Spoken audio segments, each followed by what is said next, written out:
Menopausal and perimenopausal women, listen up. It's time to take control of your health and comfort, and Winona is here to help. Winona is a telemedicine company for menopause care who believes that your symptoms are real, important, and deserve to be taken seriously. And for many women, this starts with hormone replacement therapy. Winona's HRT is made with plant-based, bioidentical hormones rather than synthetic ones, so it better aligns with your body to offer relief from hot flashes, weight gain, and other uncomfortable symptoms. 80% of women who use Winona find relief within just 90 days. So, what are you waiting for? Get started today. Visit buywinona.com today to start your free visit. With free shipping and the ability to pause or cancel at any time, your path to wellness has zero obligations. Use code SPRING24 at buywinona.com for 25% off your first treatment plan. That's BYWINONA.com for 25% off. Winona. Menopause care made easy. Summer is the season of hot temperatures, outdoor adventures, and refreshing water activities. Summer is also the season of rough on your feet, causing dry, cracked heels and toes. Introducing Babyfoot, the original exfoliation foot peel that contains 16 natural extracts formulated to remove dead skin cells in 3 easy steps. Apply the booties, relax for an hour, then wash your feet. In 14 days, you've got baby smooth skin and your feet have never been softer. Letting dead skin cells build up over time is hazardous to your foot health. Our professional-grade DIY products, like our original exfoliation foot peel, our men's foot peel, or our moisturizing mask, are some of the best foot care products on the market, created with your foot health in mind. Pamper yourself with a spa day from the comfort and convenience of your own home with Babyfoot. If you want a chemical-free, easy-to-use exfoliating process from the company that created the original foot peel, it's time to treat yourself to Babyfoot. Go to babyfoot.com and use the code SUMMERFEET24 and get 20% off your first order with Babyfoot. That's babyfoot.com and use the code SUMMERFEET24.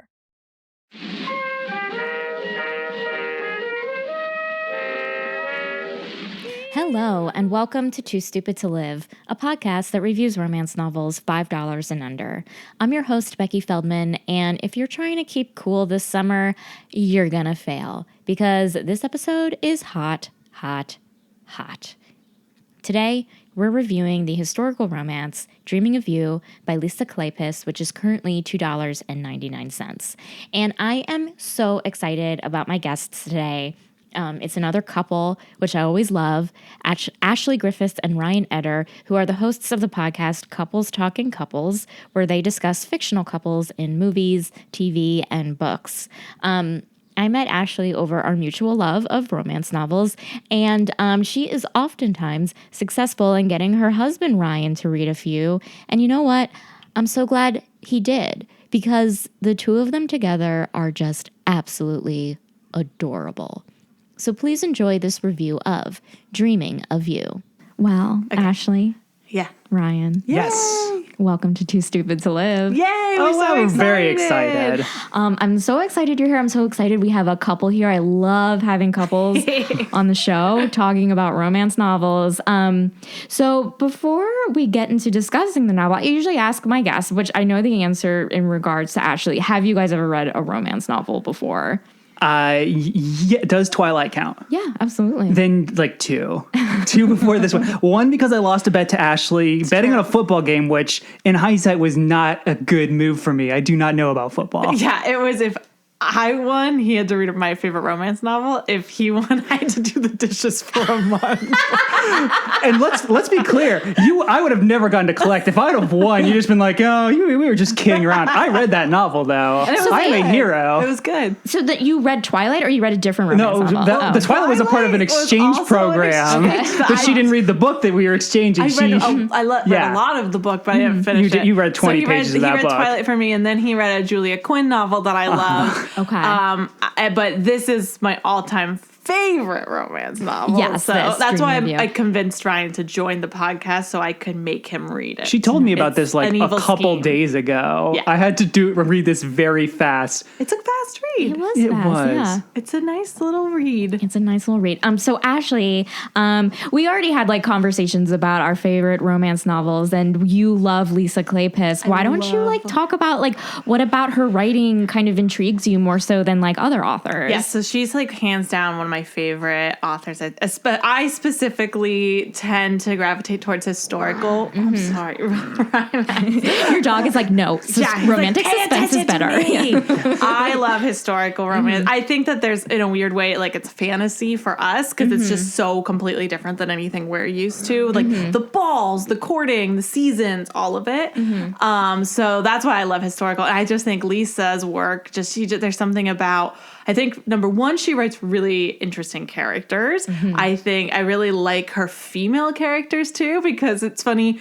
They're usually in two camps, either super outgoing and crazy and awesome, like, and so they don't fit in with that time period, or they're super quiet and unassuming, and something about them catches the super attractive guy's eyes, which I'm always all about. But I think also her stakes are always elevated, which I personally really like. Like there's either murder or kidnapping, and something about that makes the characters realize they love one another. What would have happened if something bad would have happened? And I know it's the same in every book, but I love it so much. But it works.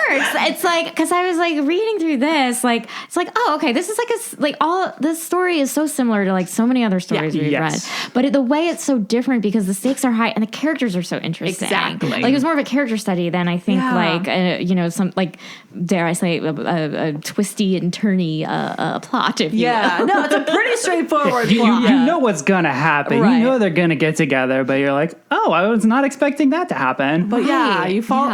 But even like so obviously Derek is like, oh, I love him so much. He's such an interesting character. But Sarah is just on her own. Now I do like her a lot. Such a compelling she was character. Great. Yeah. She was a great protagonist. Okay, so Yes. do the two of you consider yourselves to be romantic people? I'm romantic.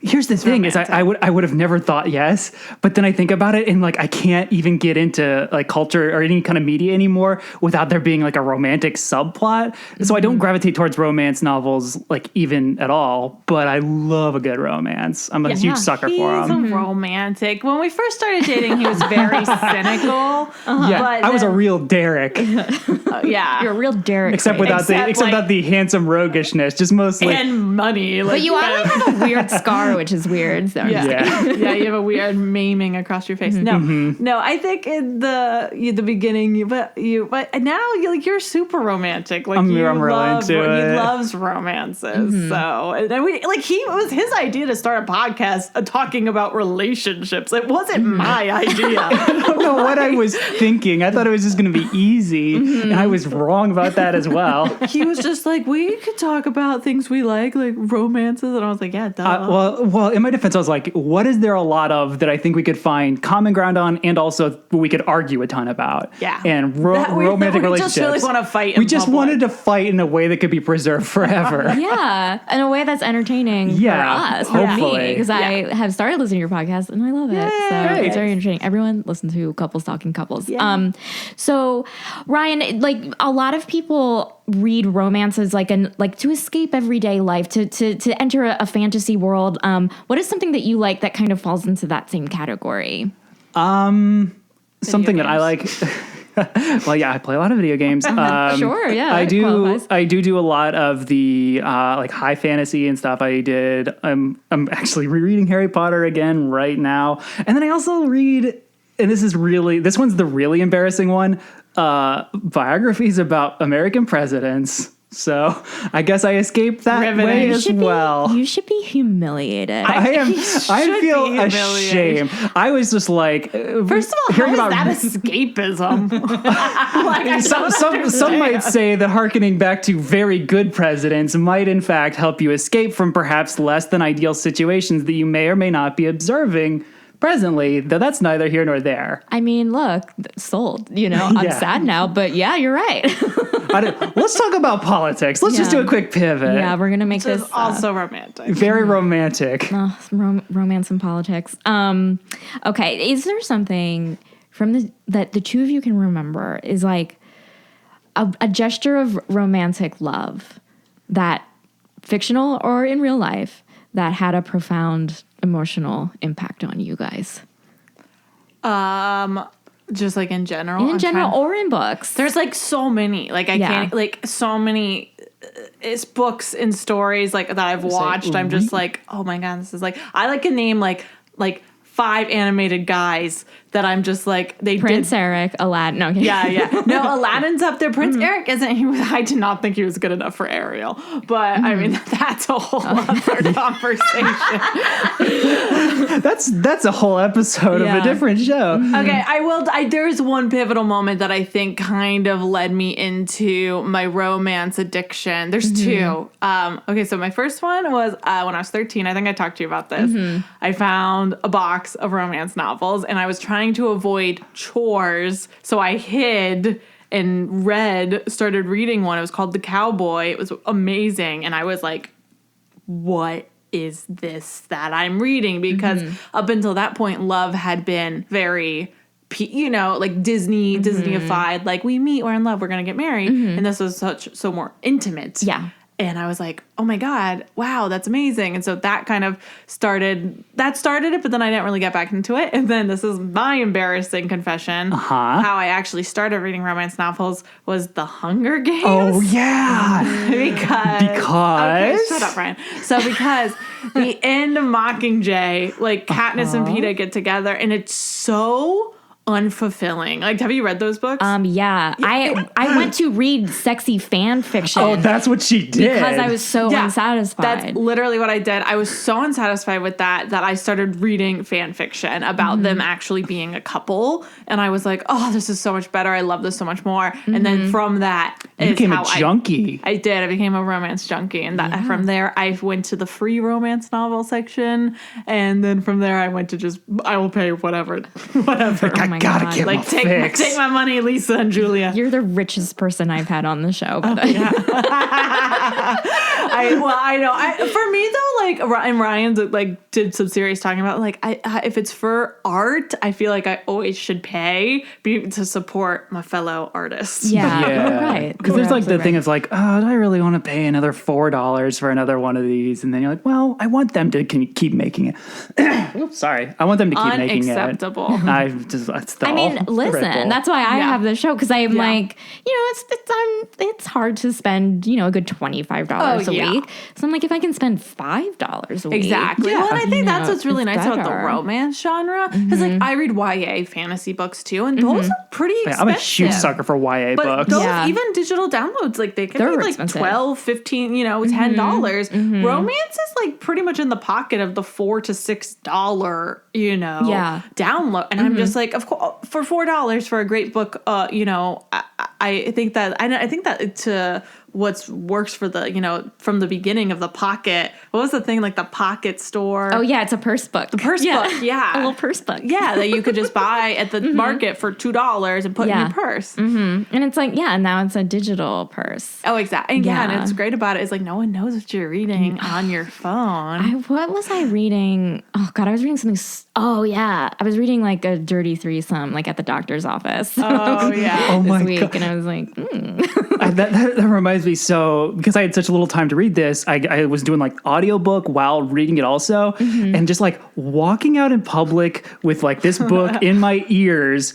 And I think at one point I was like walking past a school. I'm like, I'm gonna get arrested if they hear what I'm listening to. I'm gonna throw in jail. Like I'm just this creepy guy listening to his romance book walking by his school. One time I was reading a romance novel on the tram at Disneyland, and I was like, oh, I don't think I can do this. Nice. This is like not the place to be reading. This isn't my work office. I need to go there to be reading my book. Yeah. I mean, I listen to romance audiobooks in my car, and like sometimes like I was like driving my friend, and it like turned on, and I was like, turn up.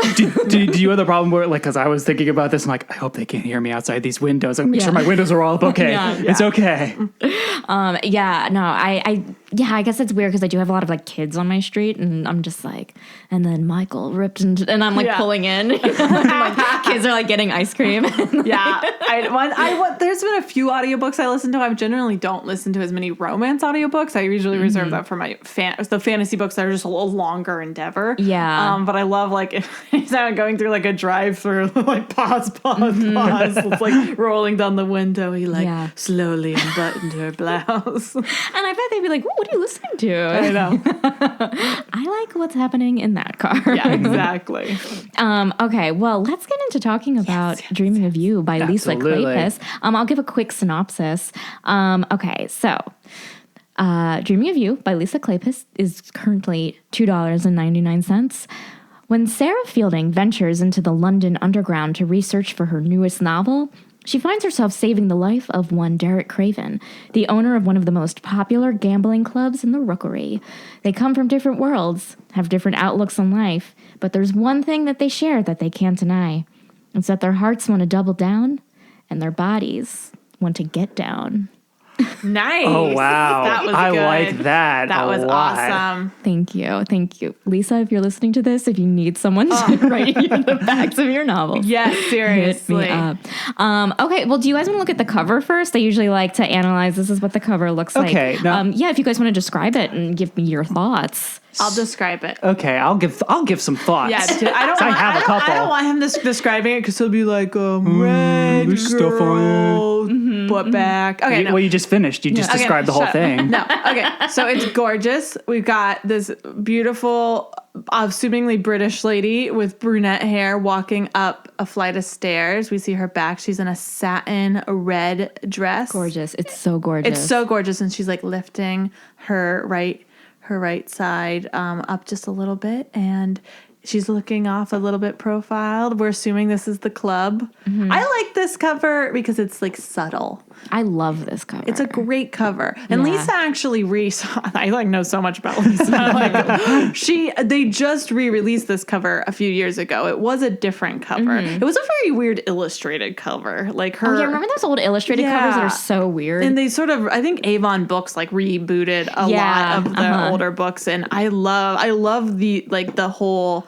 I like the singular woman on the cover versus the Fabio bodice ripper. Yeah. I think it's just a little bit more subtle, but you know what it is. Mm-hmm. I wish that dress was blue so bad because they talked about this blue dress over and over again in the book. You make a good point. Look, I know. They can't. I know it's stock art, and I just wanted it to be blue so much. Also, maybe if she was holding a gun, I feel like that would be exciting. Right. Yeah. But by the way, guys, there is a gun in the book. There's a gun. I didn't just say that just because I think guns are cool. Because I don't. It's like page one. Page Ryan one. has not been able to stop. I woke up in the middle of the night. I couldn't stop thinking about this gun and how she murders somebody, and it's not a big deal, and it never comes up again. That's how the book opens. She meets her lover, meets Derek. She's saving his life, and she's carrying like a cute gun in her reticule. Is that how you say it? Yeah. I think so. And she saves Derek's life because these two people are like attacking him, and then it's like, don't worry about it. Like, no ramifications. Like, she saved him. Like, she did it in defense. It's the opposite of Chekhov's gun. It's like, we're going to show you this gun, and guess what? It doesn't matter. Who cares? Yeah, he like was so mad about it. He was like, she murdered someone. She murdered someone. First of all, they what were they gonna do? No one. They were about to hang Worthy for stealing stuff, but she just goes and murders 10 people. years ago that he confessed to. She never. There was another man there who saw this crime happen. He got away, and I guess he didn't care either. Okay, but also they were hired criminals. They're not gonna. He's not gonna. That criminal's not gonna go to the cops. I guess so. That has to be what one line is all it would have taken to trick me. It would have been so easy to trick me. See, I guess I was already tricked. I was like, tricked from the second. She's saving his life. There were two thugs, I guess if that's the right term. And I'm sure, honestly, what would have happened, and I wonder if this happened in another version of the book because of Worthy taking blame for his ex-lover's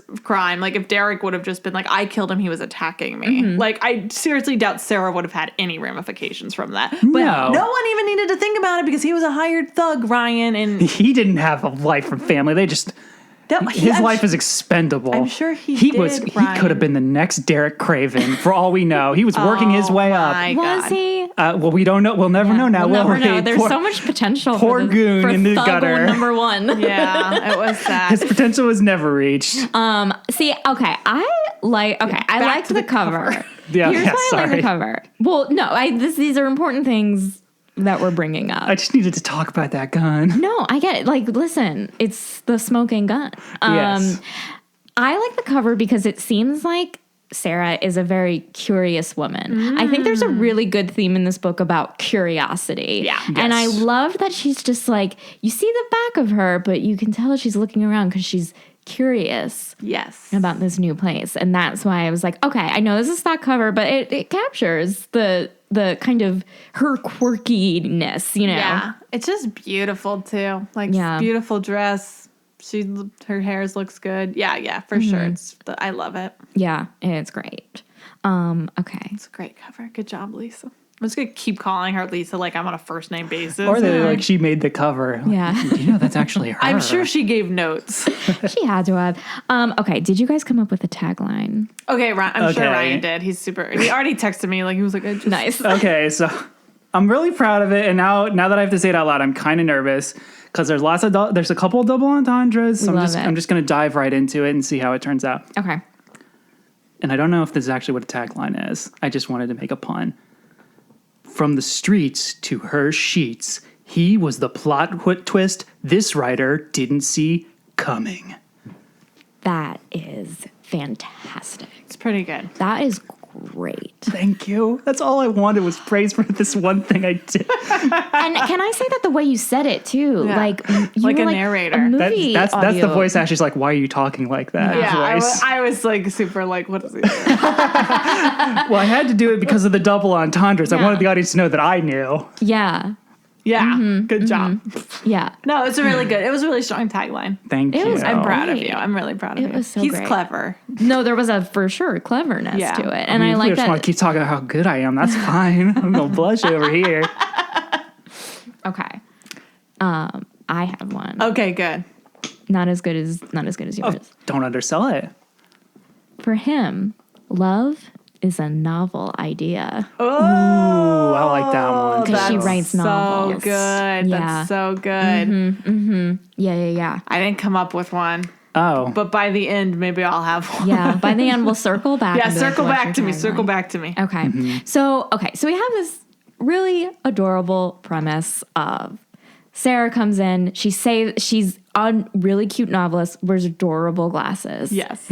She saves the life of Derek Craven, who is like a powerful figure in the underground, very rich, self-made millionaire. Born in a drain pipe. I like that they reference that like in a- twice. and all the time, every person who meets him, like, oh, you the born the drain pipe guy? Yeah. What is that? And like that. So he was born in a dream pipe. Yeah, I guess like his mother was a prostitute and she didn't want to have like she gave birth like I think essentially like in the streets, but yeah, they kept saying it was a drain pipe. I think they really wanted to make sure it's like, no, it was real bad, guys. Drain pipe level bad. Just so you know. Even though, and so he lived a terrible life Yeah. growing up. He was a chimney sweep. That was terrible. And like a grave robber Grave robber. Very ghoulish. and a prostitute. And a prostitute, which, to be fair, benefited Sarah in the end. Yeah, Yeah. for sure. But look, he made this empire. He owns a lot of property. yeah. And Sarah comes in. She's like from a small town. She's a writer. She wrote this great book called Matilda. Yeah. Everyone loved Matilda. It was about a prostitute. Yeah. And now she's back writing her next hit Yeah, about a gambler. about a gambler. So where best to do her research? At a gambling club. Gambling club. Yeah. Okay, so very simple premise. Yeah. What did you guys think of like how this story got started? Well, Ryan, please tell us how you feel. I liked it. Okay. I feel like I'm going to be doing a lot of devil's advocating here. And I just want to go out in front of it now and say that I did like this and I enjoyed it. Now let me tear it apart a little bit. No, it was really exciting that it started with a gun. And I wasn't let down till the end when I realized that wasn't important. Well, it kind of is important at the end. We can spoil it, obviously. But like, she is able to, like, there is a gun, like, the gun does go off when she's fighting. Yeah. She's good at accidentally shooting people, it turns out. That's like her super good skill. She accidentally shoots people. I love that. Yeah, Ryan, it was an accident. I loved the beginning because we start from Derek's POV and he sees Sarah, and like that sets us, the readers, off on what this girl is in the world, which was unassuming, high neckline dress, like looked like a little mouse is what he kept calling her. Yeah, and he wants to protect her. Even then she's like, oh, she needs to be protected. He literally says, that's not my problem, though. That's her problem. She's an idiot that she's in here. But then so quickly, like second paragraph, the tables are turned. He's in trouble getting attacked, and she steps up to save him. And I think that sets off what the relationship's going to be for the rest of the book. Because even though Derek does come back and rescue her a couple of times, in the end, it's Sarah that saves him by allowing him to discover himself and his feelings. Absolutely. Saves his soul. Yeah, in his heart. And she gave him the ability to be happy, which he never thought he could be. I know. Yeah. So good. And he couldn't say, I love you. But then he did. Not till he thought she was gone. Yeah. It's my favorite. It's so good.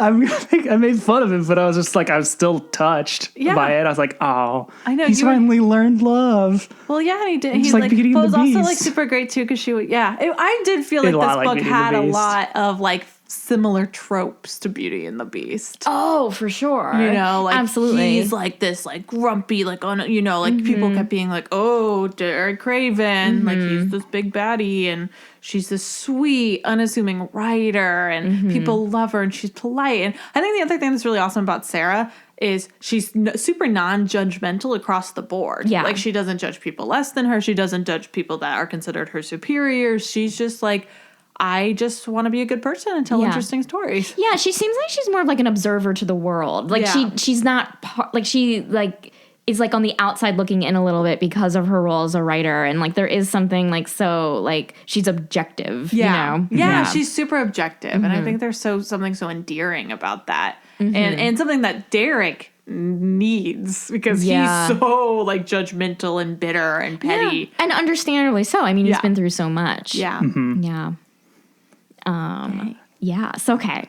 So, well, about what you were saying about Sarah, it seems like she wrote this book called Matilda, which was like about a prostitute, and everyone was like, oh my God, like this book is amazing. All these prostitutes were like, is it about me? Yeah. They all think Matilda is real. So everybody thinks that she's real. Like even the upper class ladies, they're like, oh yeah, I heard all about Matilda. Yeah, Ryan like couldn't handle. I couldn't. I was like, why doesn't anyone know what fiction is in this world? She invented fiction. They know what fiction is. Why are you so like difficult to please? I'm not. I already said I like this book. Okay, they know what fiction is. Matilda was just such a good story. It was so good that people forgot what fiction was for just a second. They wanted it to be based on something. Like they wanted it to be something. So I think a lot of them were like, oh well, I know who this. I know the Matilda this was based on. Yeah, you know? Yeah. I mean, I go to Harry Potter land. I'm like, oh, wait for my owl to come. I get the loving fiction so much. You think it's real. Who is this wizard based on? Wizard. Yeah, exactly. I can't wait to meet this Hagrid. He seems like a wonderful oaf.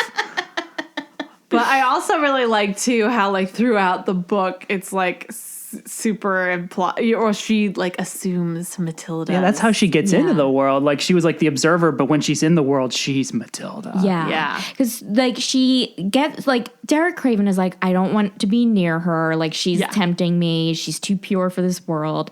But there's a masquerade at the gambling place, at the gambling club. Yeah. And Sarah, intent on getting the research that she needs for this book, she's like, I'm going to go to the masquerade.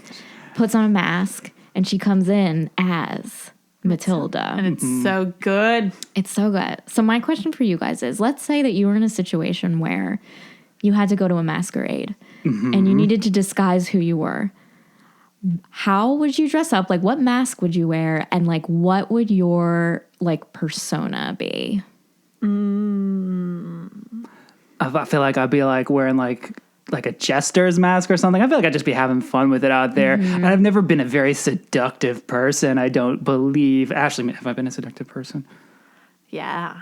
Never mind. Well, we'll strike what I said. You can edit that part out. I've been a very seductive person, so then I take a break from that to be, I think I just want to have fun, like have like a jester's mask, just have a good time. There's like gambling and stuff. I love craps in Vegas and everything. Yeah. There's no way I'm going to a masquerade and I'm not assuming the identity of Cinderella in some way. Great. I'm for sure gonna do the big ball gown, the big hair, like the everything. We're talking live action or animated Cinderella? Both. I'm talking about like any form of Cinderella. Got it. And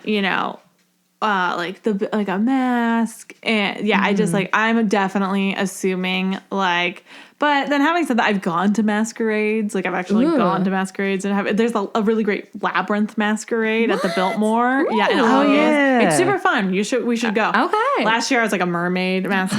Yours was a giant shark. Yeah, he was a shark. I couldn't see anything. It was a lot of fun. But I mean, like when I hear masquerade, like immediately I'm just like, oh, I'm gonna go with Cinderella and I'm gonna like meet my prince. It's gonna be so romantic because that's just like my natural like state. Well, yeah, I mean that's what like this like thing shows is that it's like very seductive. I said that I would like go as a mime, so I wouldn't have to talk to anyone. Oh, that's nice. That's but smart. would still look cool. Would you do the mime tricks still, or would you just be like, I'm off hours? I would be like people would talk, and I would do like the glass thing, and be like, I would like say like I can't hear you, like the glass. It's like soundproof glass, and then I'll go eat shrimp or something or whatever they're serving at the. That's good. That's also super fun. Good. Mm-hmm. Yeah, I like that. Yeah. So we have these sexy times at the masquerade, which I thought was one of the hottest parts. Oh yeah, that was great because he does it. Because like what's so great about it is, sorry, I'm just like jumping in. It's like he's like trying to forget about Sarah, the little mouse that he can't forget about, and then this angel walks in and she can distract him for a night, but there's something so familiar about her, and then so he's like doing like making love to her, and then he's like, yeah, I can forget about those other breasts that would have been about this size. And that is a real man figuring out. It's like I can't figure out her body type. I can't figure out her height, her hair, but these breasts seem awfully familiar. Wait a minute, it is her. I never felt like there was more accurate fiction than in that moment of time. That part was your Matilda. Yeah, I was like, oh, is Derek real? Derek's real. He's a real person back in this time. So speaking of sexy parts, do you guys have a sexy section? I have lots of. I mean, I bookmarked all the sexy sections. Perfect. Oh, I've got. And if you guys want to like set it up and like talk about like why you liked it. Oh, I actually bookmarked one that I wanted to like talk about. For sure. Oh, well, I just wanted to talk about this one because I just loved the language. Because I'm very unfamiliar with romance novels. Like I've read books where there's sex in it before, but none that are like that's like the main focus. So a lot of this language was exciting and new for me. I got this one here if you're ready for it. It's about I believe oral sex if I read it correctly, and if I didn't, then it's Ashley's fault for not teaching me.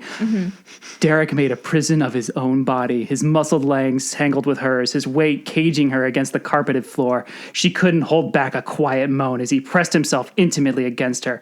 Stiffness and burning silken skin, he made a tantalizing motion, the rhythm of promised relief from the sweet torment. Sarah lifted herself, eager for his possession, but he held back, his green eyes blazing with deviltry. Please, she whispered. He moved downward to kiss her navel, his tongue intruding on her tiny hollow. A few delicate swirls, he blew softly against her damp circle. He fitted his hands around the deep curve of her waist, then shaped the roundness of her hips in his palms, kneading gently. The feathery brush of curls against his chin was a powerful enticement. And then it goes on to calling it the inviting triangle, which I was delighted by. Yeah. I like really respect romance authors for all the different names they come up with for women's You told me pubes. one when you first started reading that I still can't forget, Sleek Heat. Oh yeah, Sleek Heat's a the good Sleek one. Heat. Yeah. Sleek Heat. There was one where it's like something curls, like someone like Yeah, there's I've something heard I've like heard feminine. Is the feminine curl? feminine curls. I've maybe. heard Yeah. luscious curl. Yeah, like golden curls I've heard of. Oh yeah. I was with my mom. I'm gonna be so I like mad. where this is headed I already. was with my mom, right? Segue. This is a good segue. And so like on the show, I talk about like, oh, like there's like so many different names for pussy, so many different names for cock, and like just out of nowhere, I was like visiting my mom, and like we were just like in the den, and my mom was just like, oh, Becky, I thought enough of, and I heard about another word for penis, and so like I'm like, what? And it's like she's like Zuzu. I'm like, what are you? I've never heard of Zuzu. I don't think it was Zuzu, but it was like something like really ridiculous like that, like where I was like, well, this is a strange. That's good. That's exciting. I think you could get away with most things. If you do the right inflection, you can kind of push out the meaning in there. Yeah, for sure. I'm pretty fond of manhood. That's like a popular go-to in romance What novels. about throbbing member? Throbbing member that's a is a good one lot. as Yeah, well. throbbing member is used a lot. It's kind of like used as a way to make fun of romance novels, but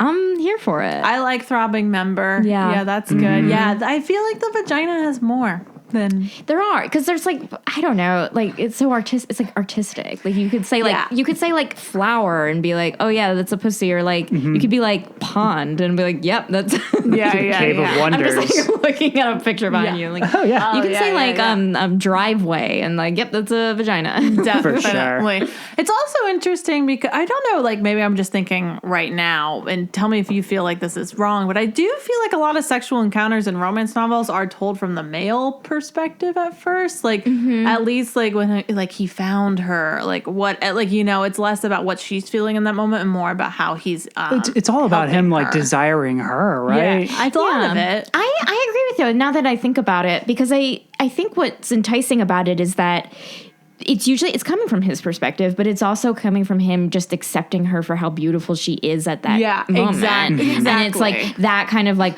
oh, he desires her, and it's like, yep, that's out of the way. Then we go to her perspective, and it's like, whoa, this is what love and like attraction His is wiener's like. so good.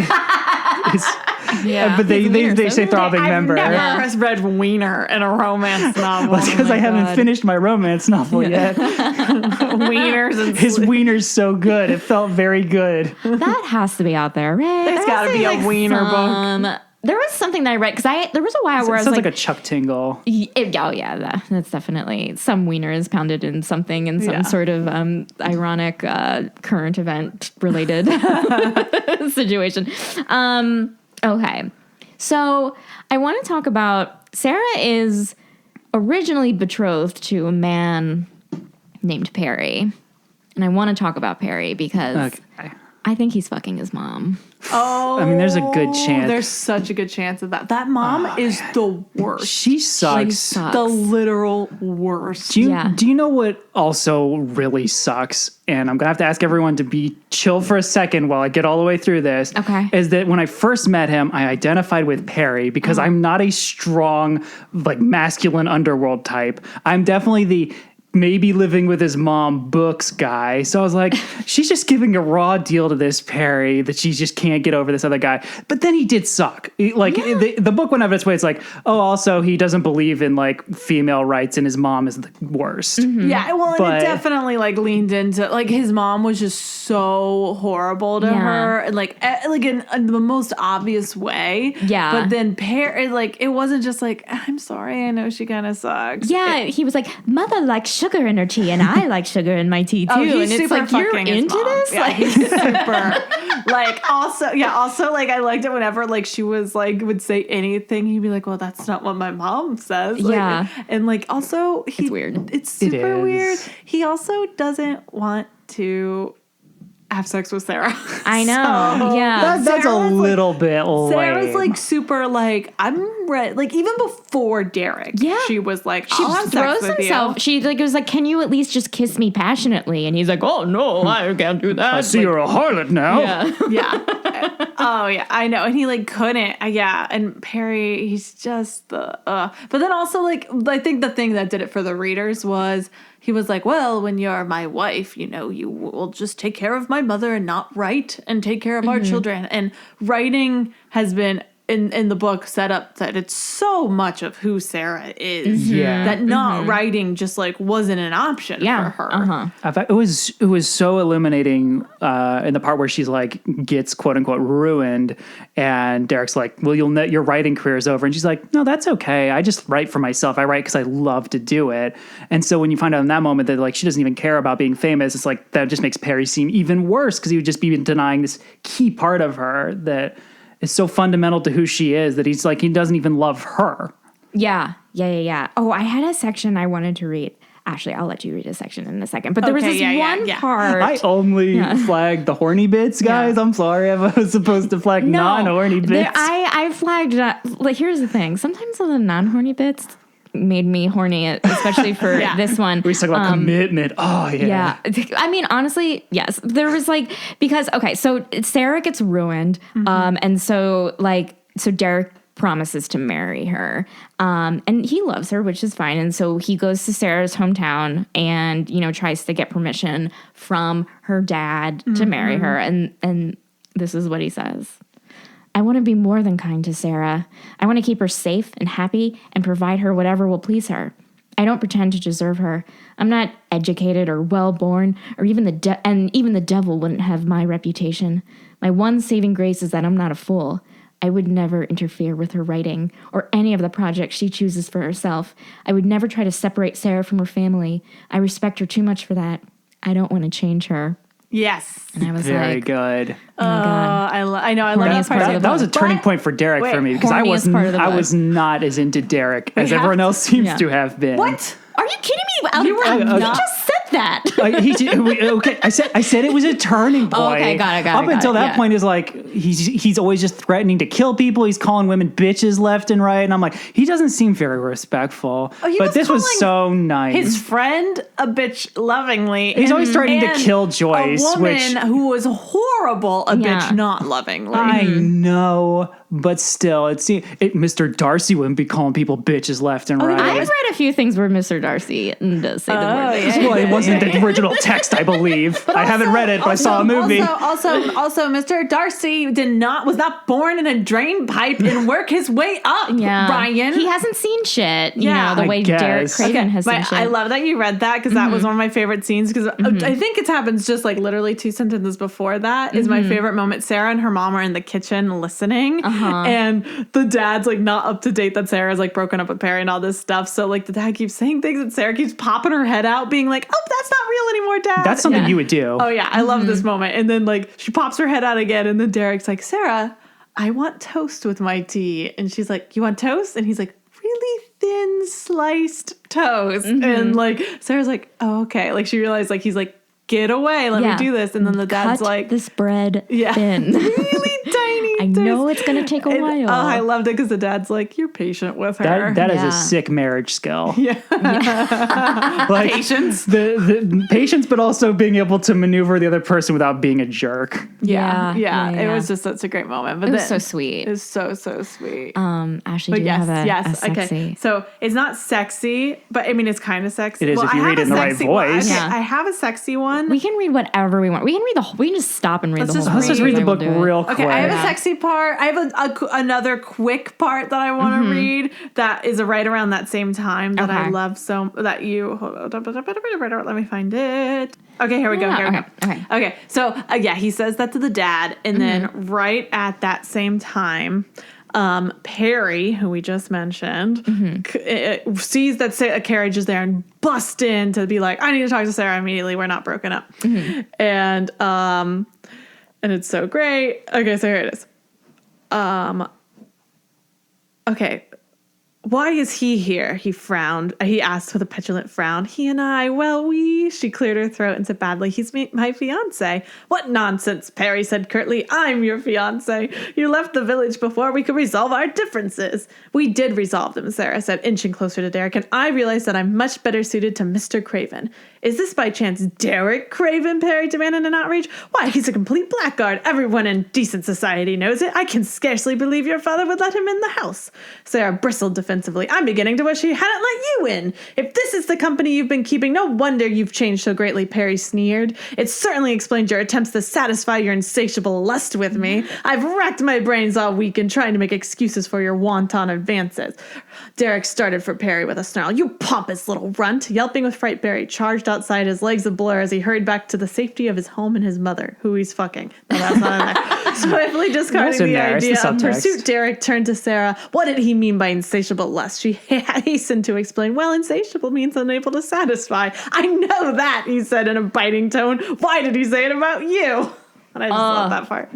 So cute. They're so cute. The way you're reading, I'm like, oh my God. They're so cute. Here's another thing about Perry that I liked in terms of Sarah. Yeah. When Sarah knows that like her and Perry aren't going to work out, I really like that Sarah still felt sad about it.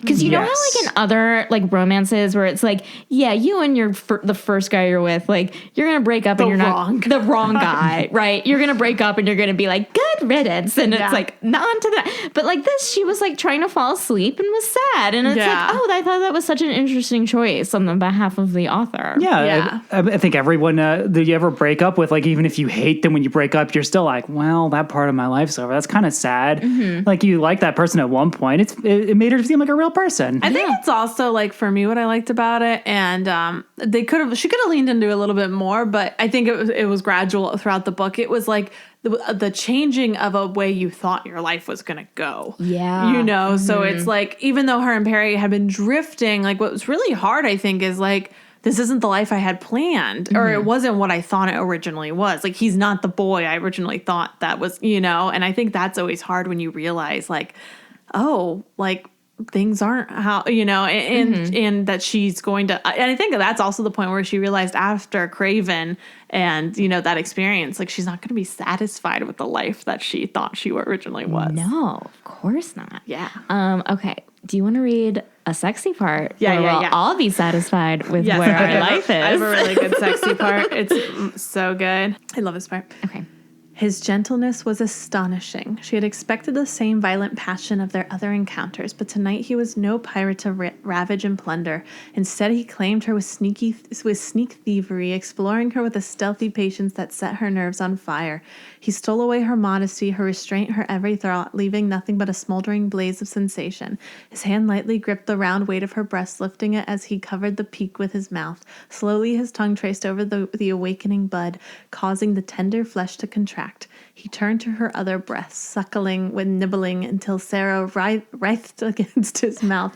Scooping up a fragrant handful of petals, Derek sprinkled them over her body, gently playful as he nudged them across her skin. Sarah arched up to him, abandoning herself to his tender passion. A few delicate petal shards caught in the springy crop of curls between her thighs. He reached down to the soft thatch, but Sarah stiffened in surprise and tried to push his hand away. And then his wiener felt good. That's so crazy. Crop of curls. That actually was like the first time I read that. I was like, I don't know if crop is a great word. Crop is weird. Like she's got like seeds like blooming and blossoming and, you know. Yeah. I do like rosebud nipples. I've read that a lot. Yeah, buds are great. Yeah. Mm-hmm. Crop of curls. Yeah, I am thinking like didn't love vineyards. Crop of curls. Yeah. Okay.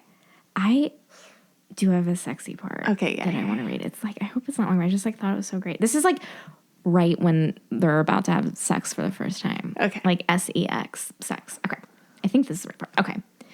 Derek reached for her, taking her face in his large hands. His rose-scented palm was hot against her cheek, and his lips found hers. He tasted her lightly, toying until she opened to allow the sleek plunge of his tongue. His cradling hands left her face and swept down her back and sides, savoring the shape of her body encased within the heavy gown. Sarah leaned against him, lifting her arms around his shoulders. There was a tug at the ribbon that confined her hair. A rippling curtain of russet locks fell down her back. With a growl of enjoyment, Derek sank his fingers into her hair, stroking, twining, bringing handfuls to his face. A fluttering pulse beat in Sarah's throat. As Derek reached to unfasten her wool gown, she was unmoving beneath his expert hands, even when the dress dropped to the floor to reveal her crumpled linen undergarments and neatly mended cotton stockings. Slowly, Derek sank to his knees before her, pulling her body against his face and breathing through her shift. Sarah twitched as if she had been scalded, her small hands coming to rest on his shoulders. Reaching beneath the hem of the shift, Derek found the waist of her drawers and eased them down to her ankles, followed by her stockings. His hands traveled over her bare legs, his fingers dipping into the hollows behind her knees, venturing up the thighs to her buttocks. She fidgeted in unease, but allowed the caress until she felt his mouth encroaching high inside her leg and tongue crossing her skin in a burning sweep.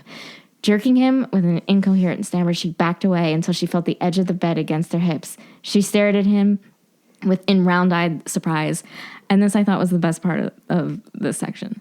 For a moment, Derek knew a dismay equal to hers. He had frightened her, holy hell, he thought, and wondered for the first time in his life how to make love like a gentleman. Oh, that was good. That was good. So good. I'm so sorry it was so long, but I was like, I needed to get this out. So good. You know, I was thinking about how much she uses sex to move the plot forward in this. Yes. She used, like with Tabitha, like stopping by is like, look, Derek fucked me and talked to because he was pretending it was you.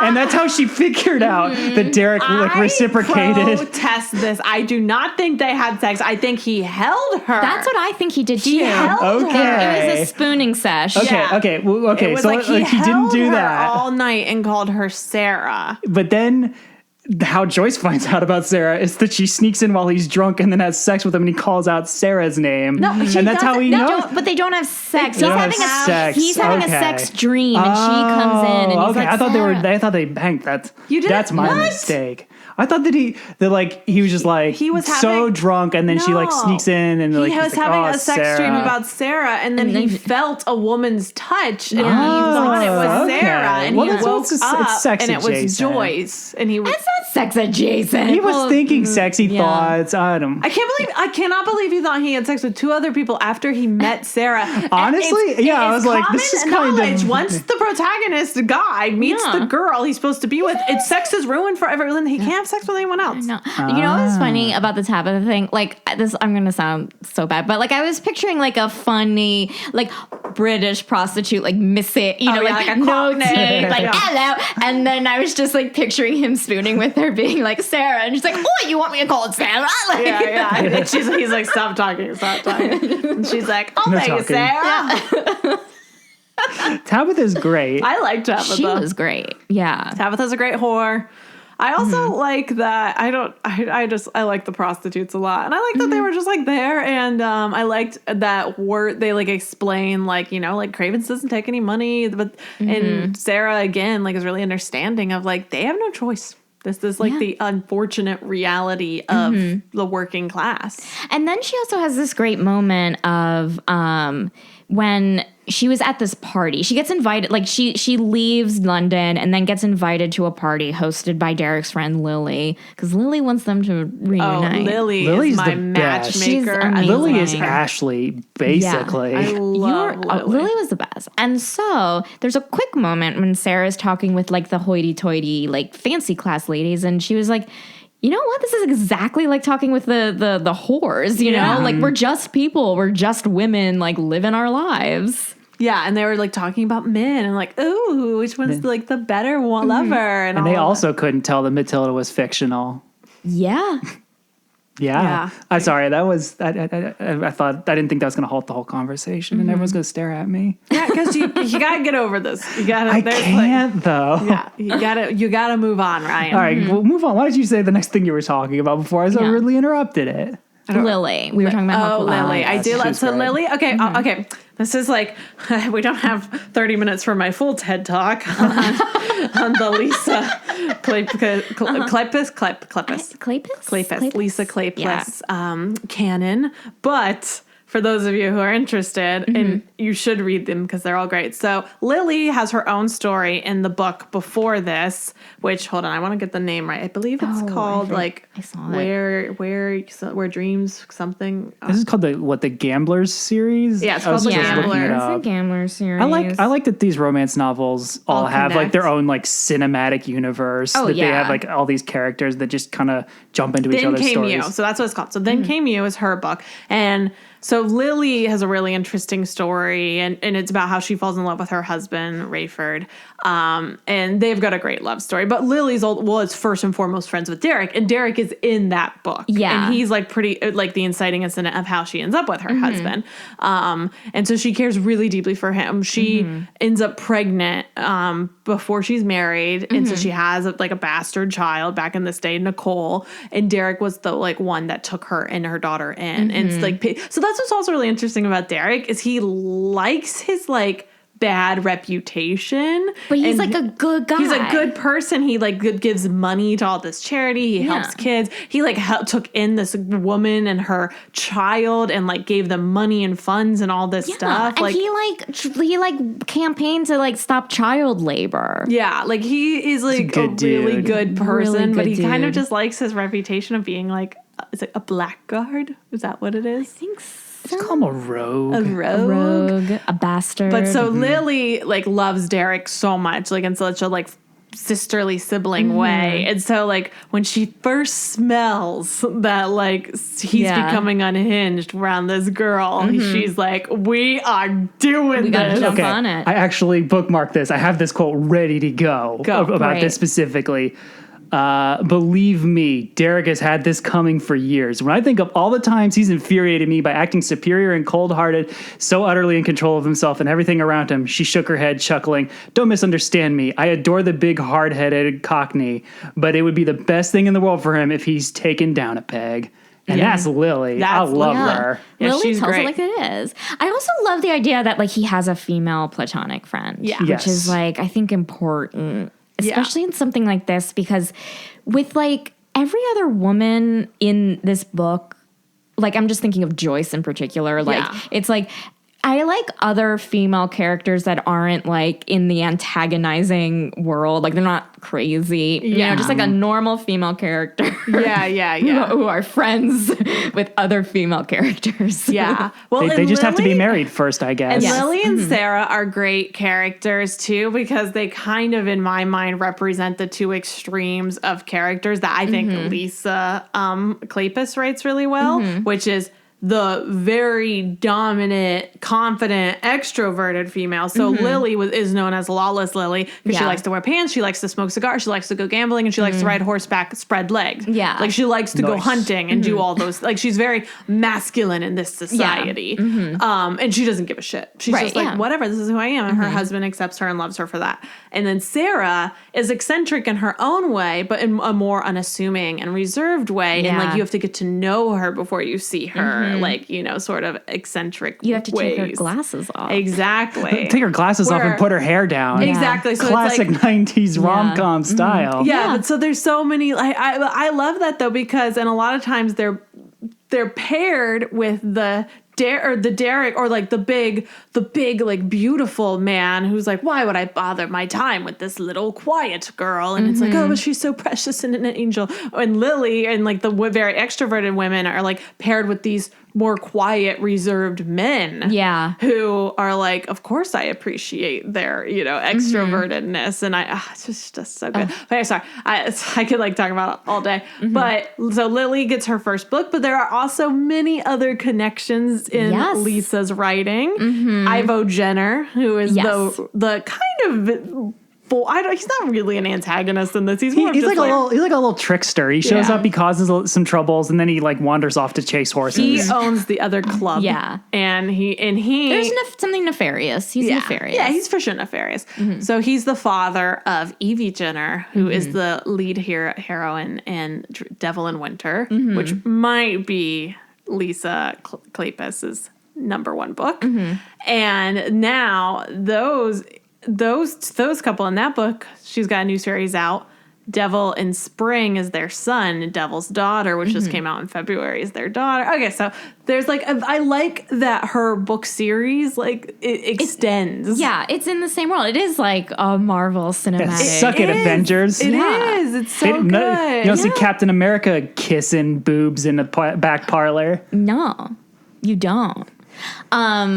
Look, I think romance novels predate any sort of cinematic universe. Yeah. Yes. And if you read them all, like, you just, like, it's, like, so much more juicier because you know those characters. So I knew Lily. And, like, his it's almost like like Greek mythology. Like, you get, like, all these characters and everyone's, like, hooking up with each other. And there's, like, these whole other, like, histories and everything. Is really cool. Yeah, it's very cool. Okay. Yeah. Now, there's a happily ever after, as we know. Yes. There is a significant scene in the epilogue. They have a child. I love the epilogue. Of course, I love an an epilogue without a baby really bothers me. Really? Why is that? I don't know, because I always want. You just want to make sure that they were good at fucking. No, that's not it at all. You're so annoying. No, I really like I don't like an epilogue that's just like 2 days later, like we've lived, like, you know, I like I would even be fine with an epilogue that was like 10 years later and we've got 2 kids. Yeah. Like, I like. You're not a happily for now. You're a happily ever after. Exactly. Okay. And so makes I sense. like an epilogue that's like, look at how the relationship went from the falling, which is what we've experienced, into the everyday. Yeah. So that's why, and I think babies and families usually represent that. Sure. And I know, like, so many people love it. And I'm actually surprised when it is like, oh, they're not engaged yet? Or it's the proposal. You know what I mean? it's the wedding. Yeah. It's like, oh, just that? Yeah. Okay. Yeah, No but later. the epilogue is especially good in this book. Okay. Yes. So we have this epilogue. They have a baby. Derek, first of all, an amazing dad. Turned on. Once my again, that completed me liking Derek. Yeah. Like, it started to turn when he's talking to the dad, and then this is like, he's fun. Okay, I like Derek. There is a great. I didn't bookmark it. I'm going to paraphrase this, but basically, it's described that he walks around with the baby everywhere he wins, as if like it's the first time anyone's ever seen a baby before. Like, he treated her like this like most magnificent creature. Yeah. And then also, I love the one part where he tells Sarah, he's like, "You're my heart, but she's my blood." I know. Like, she's very the nice. first. She's the first time I've had family. Yeah. And it's like, oh, It's such a beautiful moment, you know, and it's like, that's what he needed. He needed a family, and he got it. Yes. But then they have a weird sex scene. I was surprised that. Oh, I'm sorry. I was surprised we got sex in the epilogue. Normally, we don't do that. know. They just want to let you know that they could still do it. This was one of those instances where I'm like, God, I hope the windows of my car are up during this sex scene. Because I was at a stoplight and I just looked over. I'm like, oh. I loved it. Okay, do you want to just? We Let's just just- gotta let let's just people. We scratch. gotta let people know what's happening. Okay, I'll set the scene. Great. So it's great. Okay, so, you know, we've got newborn baby, Lydia, and so the doctor's just given Sarah, for those of you who don't know, after you have a baby, your vagina is wrecked. Gotta and close you're up shop for a bit. not allowed to have sex for a period of time, which, like, yeah, duh. Like, I don't know who would be trying, but okay. The man. Yeah. Exactly. Yeah. Okay. Sure. So she got the all. It's been 3 months or whatever. She got the okay from her doctor, and they have not had sex since the baby was born. And Sarah's really nervous it's going to be different, and he's like, "It's not going to be different. Just let me make love to you." They start making love, and he puts some boobies in his mouth, and he gets a little milk. Things awesome. things I don't like about this is how you have now decided that you're going to try to get me to drink breast milk First of all, someday. I have always decided that this was not the decision. This wasn't the deciding factor. It No. just reinforced it. Yeah, I always was like, I can make a beverage from my body. I mean, if You want to try it? if you think about it, like, semen's a beverage, so And I've tried it. Like, it's not a fair comparison. I don't think it has much nutritional value. Well, exactly. So Yeah. you should try it. It was the first time I read Breast milk? breast milking scene. Yeah. And I was like, oh, okay. Is that weird? Like, you know, I feel like I'm gonna pretend I'm prude, which is not that hard. Because you have it's really not that hard to do. Like, is that a thing people do? Like, you know what I mean? Like, is that sex? Is that a sexy thing to people? Probably. I don't know if it's like look at like the obvious thing of like fertility. Maybe I think I can see that. Like, this is what I was motherhood. Well, yeah, I was thinking that's like what's probably more of a turn on is at least they do this a lot in romance novels. I don't know. I haven't really talked to like men a common about thing. this. The ones you read, like if there's not tit milk in this romance novel, I'm throwing it in the trash. No, it's more about like they talk a lot, especially when a woman is pregnant, about her being so sexy because like of like how her body can, like, I don't know, something about their seed being in, like, they talk a lot about, like, there being, like, a turn on with, like, a woman's maternal, like, the things their bodies are able to do. Right, yeah. Mm-hmm. I would assume, like, maybe breast milk is just, like, kind of a literal and physical representation of that. I see that. Because what I thought, I don't know if you guys watched the second season. Is it the first or second season of American Horror Story? We watched the first three, I think. No, so we're in the carnival one before it's like we give up. Which I think up. is 5. There was like an episode, I think in the second season, like it's like Dylan McDermott plays like a serial killer, and he like I remember that, and like hires like a lady because he's like a serial killer. His mom, you know, obviously because his mom wasn't a good mom, so obviously that way to suck, mom. Yeah, spawned a serial killer. And so he like hires a prostitute who is nursing, and like what he wants to do is like suckle her. And that's the sexy thing. And so that's what I thought when I was reading this. And I was like he's like, I never had a mom. It was like he had mommy issues. Yeah, and I was like, maybe. Yeah, like it might be mommy issues, but I was reading it as more of like, I love this woman so much and her body's changing into motherhood. I just want her to give me her power. Yeah. Yeah. And that's what I think what it was, but I was just like, that was my first thought. Mommy and issues then is I really was like, fucking weird. Yeah. Yeah. I mean, that's always my thought, because I've only read a few romance novels like this, but when it's like a super young woman and a really old dude, I'm like, daddy issues, daddy issues, daddy issues. For sure. Have you ever read stepfather romances? Ew, no, there are stepfather romances. There. Oh my God, yeah. It's a whole genre. I have to imagine if pornography is any indication. Yeah. There's stepfather pornography. There's oh my god. Oh my god. Yeah. What? There's step siblings. Step sibling is huge. Yeah. What? Why? Because it's scandalous, or it's because they're not related to you, but they live with you. Yeah. And it's like I am so shocked right now, but I shouldn't be. Anything you can like. I could be proven wrong, but any type of porn you can think of, I think there's also a romance, not a romance, but at least erotica or online erotica. And what's the porn rule?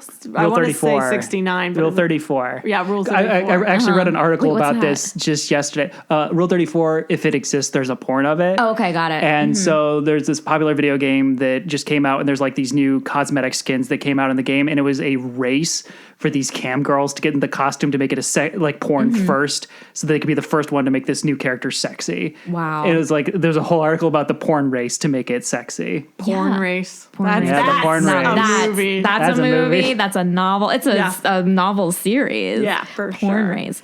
Okay, so before we wrap up, what was your guys' favorite sex scene or romantic scene?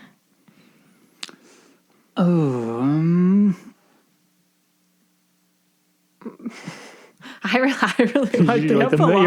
I like this epilogue scene. I liked it. I think the milk thing, they didn't like linger on the milk thing. Like what's great was like, I think he was just like licking her boob or her breast, and they didn't suckle too much. Yeah, like he wasn't suckling it, but like he was licking it and milk came out. Yeah. And like she was like, I think like what I liked about it was Sarah's so embarrassed. Like she's like, my body's weird. And he's like, no, I love it. And he licks it. And she's like, that's not decent. And he goes, I know, I never said I was decent. Yeah. That's a great moment. Rogue. But also like they make love after, and like, I don't know, he's like, it was so much better. Yeah, that was so sweet. There was like a really, I don't know, there was just something so nice about the epilogue. Like it was, like I felt like all the sex scenes in the book were like the build up, and then the epilogue was like, they love each other so much. I know. It makes me feel very good that the thing you thought was the best was the old married couple sex. Because we're old married couple. That's the best part. When they've been monogamous for so long and they have old married people sex. That was very nice. Makes you feel good about yourself. It makes me feel good about myself and my future prospects. I did like the first time that they were like hooking up but didn't have sex. I thought that was like in the masquerade. In the masquerade. Yeah. I thought that was really exciting. I don't know. I'm like super simple. Like if he was that into her and he didn't know who she was, I thought that was really neat. All the rest of the sex scenes kind of blended into my brain because I read them all like very back to back to each other. Mm-hmm. So I don't remember any specific ones outside of the end one and the first one. And I like both of them. Yeah, I liked my favorite. It wasn't sex. Well, maybe it was like a kiss moment, but it was like when they first see each other at the party that Lily throws, and I think, or not Lily. Yes, it is Lily. Yeah, but it was like I think the phrase was he took 3 steps and then grabbed her and kissed her. And I was like 1, 2, 3, kiss, and I was like, yep.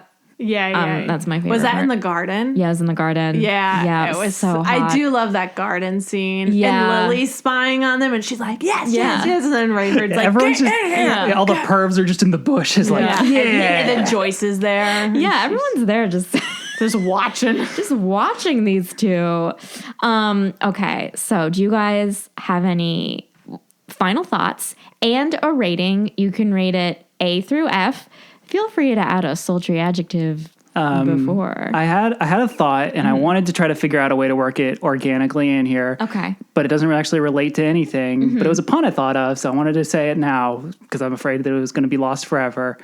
When they do something sexy before they get together, Chekhov's come. Yep. Because it's like Chekhov's gun, but with cum.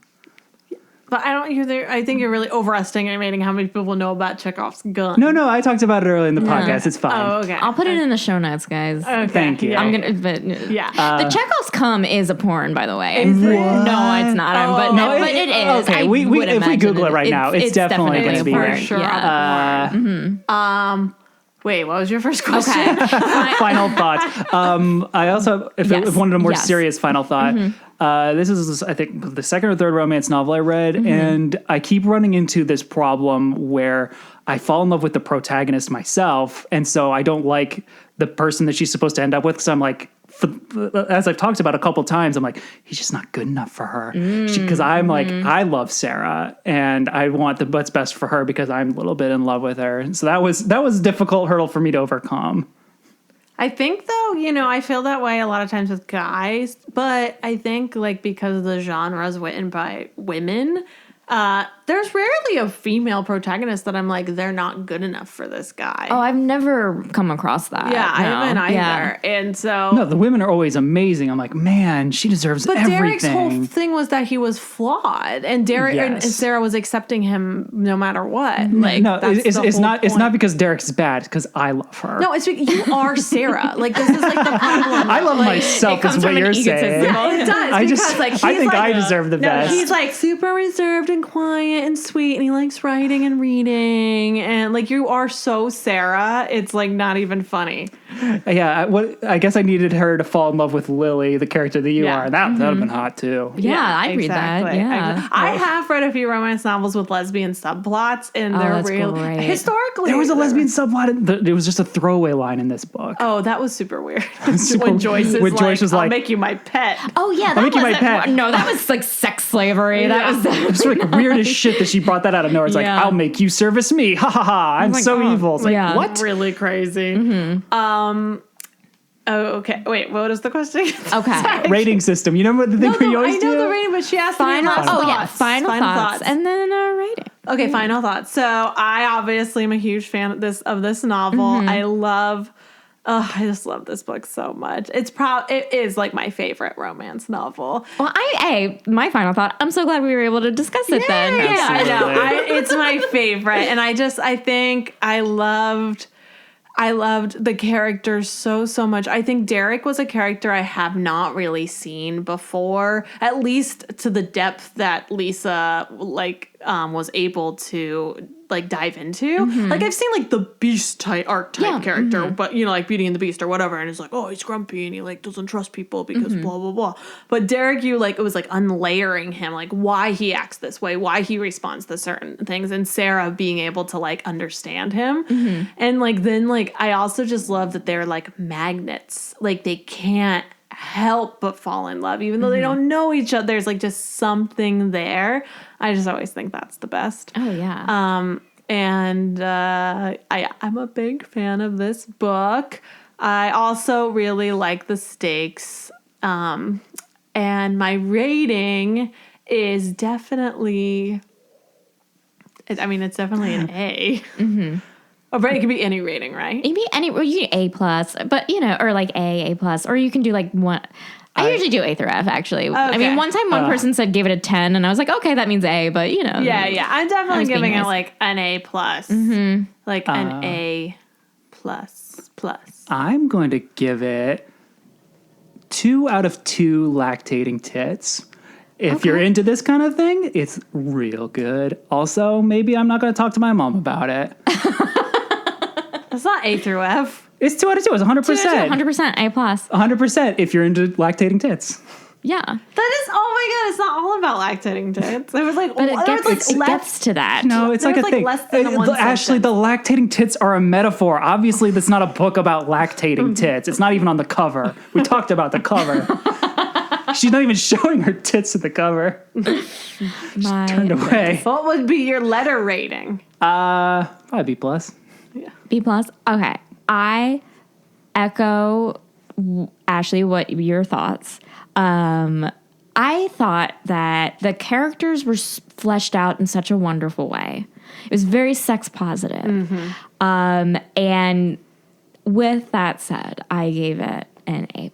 Yay! I'm so glad you loved it. I loved it. This was one of the best historical romances I've read in a while. Yay! And it's always just like, it's so refreshing, like, to just read something that really does feel like it just feels so modern in the past, and that's what I like really appreciated about it. It was you're so right. And I've there's been, it's funny, I think that Lisa writes this a lot. There's so many historical books where the problem, you get into a lot of sex gray area really quickly because like the women aren't supposed to want sex or say yes to sex. So they're saying, no, I can't, but they really don't mean no. So the guys continue to have sex with them. And it's all just it's dubious consent. It's dubious. And, I would not have liked that at all. No, it's uncomfortable. I've read a few where it gets really uncomfortable really fast.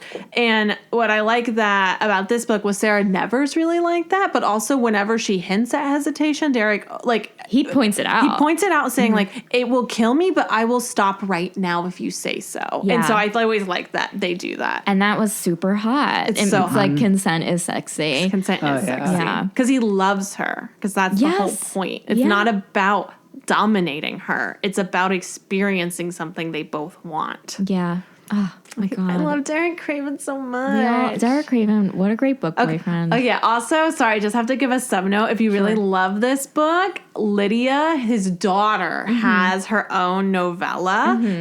Don't spoil like you keep spoiling it with me. Okay, I'm sorry. That's in it's in a book compilation called Where's My Hero? And it's about a doctor called Dr. Lindley. And that doctor actually shows up in a bunch of Lisa Kleypas. It's for being like one of her biggest fans, I should learn how to say her last name. Fine. And so him and Lydia fall in love. But it's also great seeing Derek and Sarah 20 years later with their 4 kids.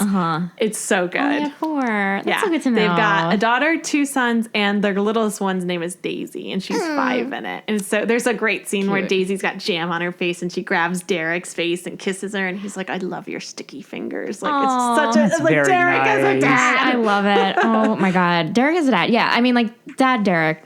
That's the best Derek. That's the best kind of Derek. Well, thank you guys so much for being guests. This was thanks for having us. Fun. Yay, thank you. This is super fun. You can find Couples Talking Couples on Apple Podcasts and on Stitcher. And don't forget to follow this podcast on Twitter and Instagram at TSTL Podcast. Thank you so much for listening and have a great rest of your day. 'Cause I just can't make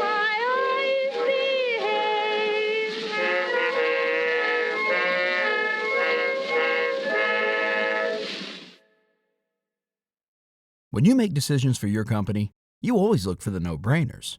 And if you have a lot of mailing and shipping to do, Stamps.com is the ultimate no-brainer. It streamlines your process to make your business more efficient, which makes you less busy. Mail checks, invoices, legal documents, books, and everything you need to keep your business running with Stamps.com. Seamlessly connect with every major marketplace and shopping cart if you sell online. Schedule package pickups through the dashboard and automatically see your cheapest and fastest shipping options from different carriers, with rates up to 89% off USPS and UPS rates. And with the Stamps.com mobile app, you can take care of mailing and shipping wherever you are, even on the go. Make the same no-brainer decision as over 1 million other business decision makers with Stamps.com. Sign up at Stamps.com with code PROGRAM for a special offer that includes a 4-week trial, plus free postage and a free digital scale. No long-term commitments or contracts. That's Stamps.com, code PROGRAM.